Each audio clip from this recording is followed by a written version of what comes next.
नमस्कार दोस्तों। आज की यह वीडियो राजस्थान के सामाजिक सुरक्षा पेंशन योजना से संबंधित है। मैं आपको इस वीडियो में बताऊंगा कि राजस्थान में जो लोग पेंशन प्राप्त करते हैं उनके लिए जो है लेटेस्ट क्या अपडेट है। मैं आपको बता दूं कि आप सभी को पता होगा कि मार्च महीने के अंतर्गत राजस्थान का जो है नया बजट आया है और उसके अंतर्गत राजस्थान की भजनलाल सरकार ने जो काफी सारे बड़े बदलावों के लिए जो है बजट लेकर आई है, जिससे कि किसानों और पेंशनधारियों और अन्य महिलाओं के लिए काफी सारी योजनाओं के लिए जो है बजट आया है और काफी अच्छा बजट है, जिससे कि जो है राजस्थान के जो पेंशनधारी हैं उनको उसका लाभ मिलेगा। आप सभी को पता होगा कि पूर्व में जो है भजनलाल सरकार के द्वारा यह कहा गया कि जो है राजस्थान के पेंशनधारी है उनकी पेंशन को बढ़ाया गया है, यानी कि बढ़ाकर जो है 1250 रुपए कर दी गई है। अब जो वो पेंशन है वो आपको जो कब तक मिलेगी, यानी कि बढ़ी हुई पेंशन, और कब से मिलना शुरू होगी, यानी कि उसके लिए जो है क्या अपडेट है और इससे भी महत्वपूर्ण अपडेट क्या है वो हम यहाँ जानेंगे। और मैं आपको बता दूं कि जो लोग ऐसे हैं जिन्होंने अब तक जो है पेंशन का सत्यापन नहीं करवाया है वो पेंशन का सत्यापन करवा ले, क्योंकि अभी तक जो है पेंशन सत्यापन हो रहे हैं। अगर आप पेंशन का सत्यापन नहीं करवाते हैं तो आपकी जो है पेंशन बंद हो सकती है, यानी कि आपको जो है पेंशन सत्यापन करवाना जरूरी है, क्योंकि सरकार यह नहीं चाहती कि आप पेंशन का सत्यापन ना करवाएं और जो है आपका जो है पेंशन बंद हो जाए और आपको पेंशन का लाभ ना मिले। तो इसके लिए जो मैं आपको बता दूं कि आप जो है पेंशन सत्यापन करवा लें। अभी तक जो है पेंशन सत्यापन हो रहे हैं। और मैं आपको बता दूं कि राजस्थान सरकार जो है सामाजिक सुरक्षा पेंशन योजना के अंतर्गत जो है काफी सारी तरह की पेंशन देती है, जिसके अंतर्गत मैं आपको बता दूं कि विधवा पेंशन, विकलांग पेंशन और जो है वृद्धा पेंशन इसके अंतर्गत दी जाती है। तो आपको जो है किस किस तरह की पेंशन मिल रही है वो जो मैं आपको बता दूं कि किस तरह से जो है उसमें बदलाव हुआ है और किस तरह से जो है आपको अगले महीने में जो है पेंशन, यानी कि इस महीने में जो है पेंशन 1250 रुपए मिलेगी, यानी कि इस महीने से, यानी कि अप्रैल जो महीना है उससे जो है आपको 1250 रुपए की पेंशन मिलेगी। तो चलिए हम यहाँ देखेंगे सारी जानकारी कि आपके लिए क्या महत्वपूर्ण जानकारी है, और मैं आपको प्रूफ के साथ में बताऊंगा 2 से 3 जनों के कि इनके जो पेंशन है कहां तक आ गई है और कहां तक पेंडिंग चल रही है और उसके कारण भी क्या है, वो सारी जानकारी आपको देखने की मिलेगी। तो चलिए वीडियो को शुरू करते हैं और आगे की जानकारी हम यहाँ देखते हैं। जैसा कि आप देख पा रहे हैं यह दैनिक भास्कर की एक कटिंग है। इसके अंतर्गत यह दे रखा है कि जो राजस्थान सरकार है वो किस तरह से जो है पेंशनधारियों को लाभ दे रही है और उसकी जो क्या अपडेट है। तो वृद्धजन सम्मान पेंशन योजना 1150 रुपए हर माह दिए जा रहे हैं, यानी कि वृद्धजन जो है जिनको सामाजिक सुरक्षा पेंशन योजना के अंतर्गत जो है 1150 रुपए दिए जा रहे हैं, यानी कि अब तक जो है 1150 रुपए दिए जा रहे हैं। और अब जो है जो घोषणा की गई थी सरकार के द्वारा जो है अप्रैल महीने से लागू होगी, यानी कि 1250 रुपए जो है सरकार के द्वारा दिए जाएंगे। यानी कि जो वृद्धजन पेंशन है, विकलांग पेंशन है और विधवा पेंशन, जितने भी पेंशन है उसके अंतर्गत 1250 रुपए राजस्थान सरकार के द्वारा दिए जाएंगे। यहाँ हम देखें ये हो सकते हैं भागीदार, यानी कि कौन लोग जो है इसमें भागीदार हो सकते हैं और पेंशन प्राप्त कर सकते हैं। तो वो पहले यहाँ दे रखा है 55 वर्ष या इससे अधिक आयु की जो महिला है तथा जो 58 वर्ष या इससे अधिक आयु के पुरुष हैं जो राजस्थान के जो मूल निवासी हो तथा राजस्थान में रह रहे हो, जिसके जीवन निर्वाह हेतु स्वयं एवं पति की नियमित आय का स्रोत नहीं हो, ऐसे व्यक्ति जो राजस्थान के निवासी हो, महिला की एज 55 वर्ष हो और पुरुष की जो है 58 वर्ष हो, उनको जो है इस तरह की पेंशन जो है सरकार के द्वारा दी जाती है। प्रार्थी एवं पति की समस्त स्रोतों के से जो है कुल वार्षिक आय 48,000 रुपए से कम हो को पेंशन दे है, यानी कि जो इसमें आवेदन करते हैं उनकी जो है इनकम है 48,000 रुपए से जो है अधिक नहीं होनी चाहिए, उनको इसका लाभ दिया जाएगा। आय में छूट से संबंधित क्या प्रावधान है, किस तरह से है वो देखते हैं। तो बीपीएल, अंत्योदय, आस्था कार्डधारी परिवार, सहरिया, कथोड़ी,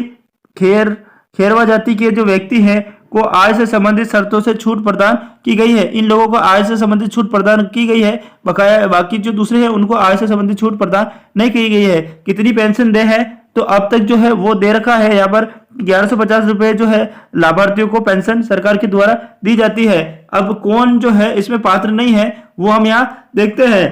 कि कौन व्यक्ति है जो पात्र नहीं है और इसका लाभ नहीं उठा सकते हैं। कौन पात्र नहीं होगा? यदि प्रार्थी स्वयं या पति या पत्नी या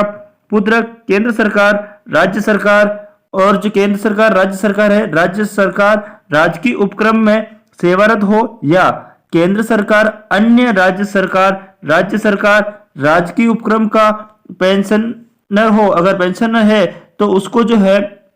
इसका लाभ नहीं मिलता है, वो इसमें आवेदन नहीं कर सकता है और लाभ नहीं ले सकता है। तो मैं आपको बता दूं कि इस तरह से तो वह इस नियमों के अंतर्गत पेंशन प्राप्त करने का पात्र नहीं होगा। यानी कि इन नियमों के अनुसार जो है पेंशन प्राप्त करने का वो व्यक्ति पात्र नहीं होगा। अब हम यह देख लें कि जो 1 अप्रैल से जो पेंशन मिलने वाली है, यानी कि 1 अप्रैल से जो नया बजट लागू हुआ है उसके अनुसार जो है आपको 1250 रुपए पेंशन मिलेगी। लेकिन मैं आपको बता दूं कि जनवरी महीने तक की अभी तक पेंशन आई हुई है, पर लेकिन उसका स्टेटस देखते हैं और किसी किसी के जो है आगे तक भी आ गई है और किसी के पेंडिंग चल रही है, उसके कारण भी देखते हैं। और मैं इसका प्रूफ बताता हूं आपको कि इन लोगों के जो है पेंशन कहां तक आ चुकी है और अब कहां तक बकाया चल रही है। तो चलिए वो भी हम यहाँ देखते हैं। जैसा कि आप देख पा रहे हैं, ये हमारे पहले सदस्य हैं जिनका हम पेंशन का स्टेटस देख रहे हैं। तो यहाँ हम अक्टूबर महीने से देख रहे हैं, तो अक्टूबर महीने की पेंशन इनके आ चुकी है, और यहाँ नवंबर महीने की पेंशन देखें तो वो भी आ चुकी है, और अगला जो दिसंबर महीना है उसकी पेंशन देखें तो वो भी आ चुकी है। और जनवरी महीने की पेंशन हम यहाँ देखें तो इनके जनवरी महीने की जो पेंशन है 10/3/2025 को इनके अकाउंट में डली है, यानी कि 10/3/2025 को इनको पेंशन आई है। अब फरवरी महीने की यहाँ पेंडिंग बता रही है, और जो है मार्च महीने की पेंडिंग बता रही है, यानी कि जो है अप्रैल तक की इनकी पेंशन का कोई अपडेट नहीं है। यानी कि फरवरी और मार्च महीने की पेंडिंग बता रही है, और जो है अप्रैल महीने की यहाँ पर कोई अपडेट नहीं दे रखी है कि कितनी पेंशन आएगी, अभी तक सैंक्शन भी नहीं हुई है। तो अगला सदस्य और देखते हैं जिसके क्या बता रहा है और उसकी पेंशन कहाँ तक आई है, तो आपको अनुमान लगेगा कि आपकी पेंशन की स्थिति क्या है। और मैं आपको बता दूंगा कि पेंशन जो अधिकतम कितने कितने दिन के अंतराल में डलती है, अधिकतम जो देखा गया है वो भी हम आगे देखेंगे। यहाँ हमारे एक और सदस्य हैं, ये दूसरे नंबर के, उनका हम देख रहे हैं। तो जुलाई से हम यहाँ देखें तो जुलाई महीने की इनके जो आ चुकी है 2024 की बात कर रहे हैं, जुलाई, फिर अगस्त की भी आ चुकी है, और सितंबर की भी आ चुकी है, अक्टूबर महीने की भी यहाँ आ चुकी है, नवंबर महीने की भी आ चुकी है, और दिसंबर महीने की भी इनकी पेंशन जो है आ चुकी है। अब हम अगली ओर देखें कि जो इनकी पेंशन है वो कहाँ तक है। तो जैसे कि अब जो है जनवरी महीने की जो पेंशन है इनके यहाँ तक आ चुकी है, यानी कि जो है पिछले साल की पूरी पेंशन इनके जो है सही से आ चुकी है। अब अगले जो हम इसका ही और आगे देखें वो डिटेल, अब जो है यहाँ देख रहे हैं तो फरवरी महीने की तो पेंडिंग बता रही है और मार्च महीने की पेंडिंग बता रही है, यानी कि हमने 2 सदस्य की जो डिटेल देखी है उसके अनुसार जो है फरवरी और मार्च महीने की पेंशन ही पेंडिंग बता रही की है, यानी कि इसी फरवरी और मार्च महीने की पेंशन नहीं आई है। अप्रैल महीना अभी शुरू हुआ है तो उसकी जो पेंशन आने वाली है वो जो है अब जो बता रहे हैं उसके अनुसार मैं आपको बता दूं कि 1250 रुपए जो है पेंशन आएगी। लेकिन अब जो है पिछले जो महीने हैं उनकी बकाया चल रही है उसके आने के बाद ही आएगी, यानी कि जो हो सकता है 2 महीने की बकाया चल रही है तो अगले जो